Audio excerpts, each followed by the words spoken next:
Hello guys, അപ്പോൾ ഇന്നത്തെ vlog എന്താണെന്നല്ലേ. അപ്പോൾ തലേന്ന് തന്നെ എനിക്കൊരു കോൾ വന്നിട്ടുണ്ടായിരുന്നു.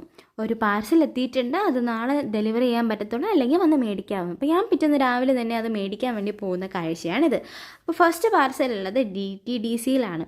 അപ്പോൾ DTDCയിൽ പുള്ളി പാർസൽ സെർച്ച് ചെയ്തുകൊണ്ടിരുന്ന സമയത്താണ് ഞാനൊരു കാര്യം ഓർത്തത്. അതെന്താണെന്നല്ലേ, എൻ്റെ വണ്ടിയിലെ ചാവി ഞാൻ എൻ്റെ വണ്ടിയിൽ തന്നെ വെച്ചിട്ടാണ് എല്ലായിടത്തും പോകാറ്. നീ പോക്ക് പോവുകയാണെങ്കിൽ എൻ്റെ വണ്ടി ആരെങ്കിലും അടിച്ചുകൊണ്ട് പോകുന്നത് എനിക്ക് നല്ല ഉറപ്പാണ്. അങ്ങനെ ഞാൻ വന്ന് താക്കോലെടുത്തിട്ട് വീണ്ടും അകത്ത് പോയി എൻ്റെ പാർസൽ മേടിച്ചു കേട്ടോ. അപ്പോൾ ഈ പാർസൽ എന്താണെന്നല്ലേ, ഇത് നിങ്ങൾക്ക് എല്ലാവർക്കും യൂസ്ഫുൾ ആവുന്ന ഒരു കിഡില സാധനം എന്താണെന്ന് ഞാൻ കറക്റ്റായിട്ട് പറഞ്ഞുതരാം.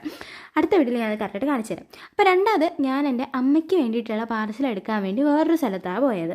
അപ്പോൾ ഞാൻ 2 പാർസലും എടുത്ത് ഞാൻ നേരെ വീട്ടിൽ പോയി. അപ്പോൾ ഈ ഒരു പാർസലിൻ്റെ കാര്യം, അതും അത്യാവശ്യം അമ്മയ്ക്ക് കഴിച്ചിട്ട് നല്ല റിസൾട്ട് ഉള്ളതാണ്. 2 പാർസലും ഭയങ്കര യൂസ്ഫുൾ ആയിട്ടുള്ളൊരു സാധനമാണ് ഉറപ്പായിട്ടും. അപ്പോൾ അതിനുശേഷം ഞാൻ ഒരു ഐസ്ക്രീം കഴിച്ച് അങ്ങനെ. അപ്പോൾ ഇത്രയേ ഉള്ളൂ. Bye bye.